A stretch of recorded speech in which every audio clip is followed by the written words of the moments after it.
All right, let's talk about college.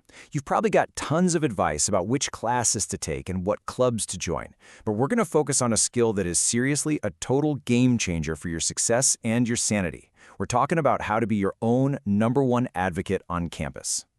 First things first, if you're feeling even a little bit swamped by your first semester, new classes, new people, a whole new level of responsibility, that is 100% normal. It's a massive change, and it's totally okay to feel like you're just treading water. You are definitely not the only one. But what if I told you there's a skill that can help you flip the script on that feeling? A skill that turns that sense of being overwhelmed into a feeling of being in control. It really puts you in the driver's seat of your own college experience. So what is this magic skill? It's called self-advocacy.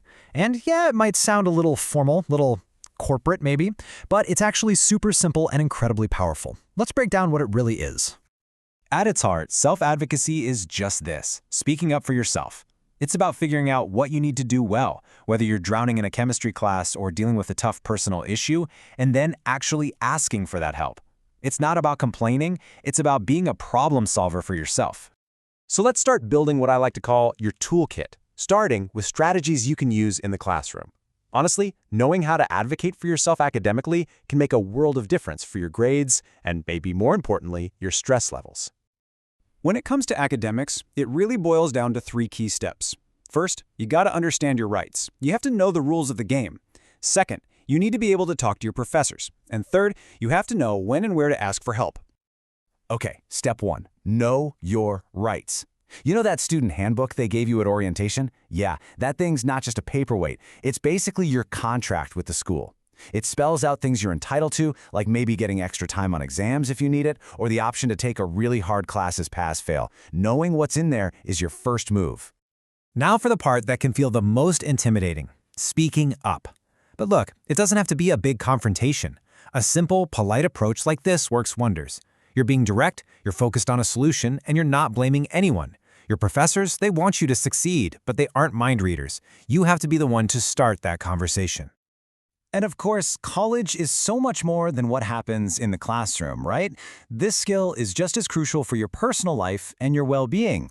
The same ideas apply to everything, from roommate drama to just managing your own mental health.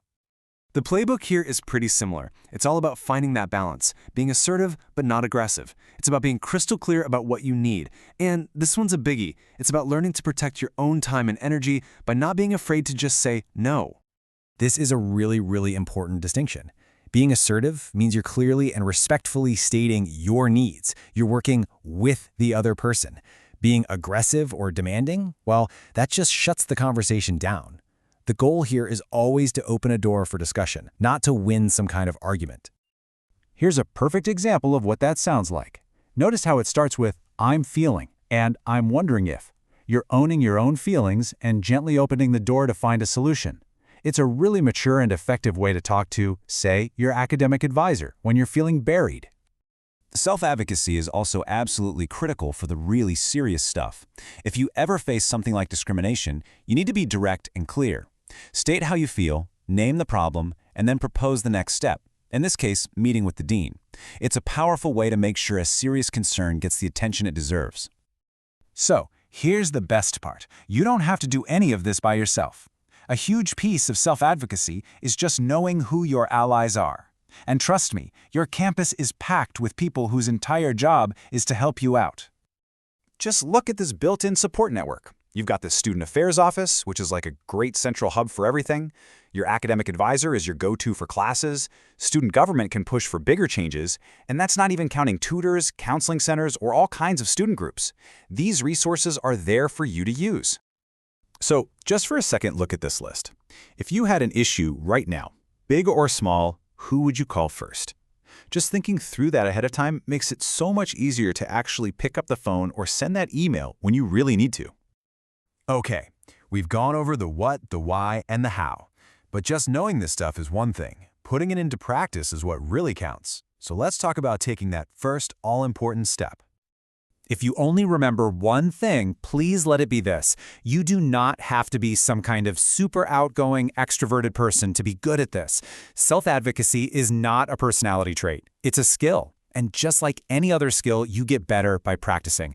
You start small and you build your confidence one conversation at a time. So I'm going to leave you with a little challenge. What is one small thing you can speak up for this week? Maybe it's just asking a question in a huge lecture, or asking a professor to clarify a deadline, or even just setting a simple boundary with a friend. Whatever it is, that one small step is how you start.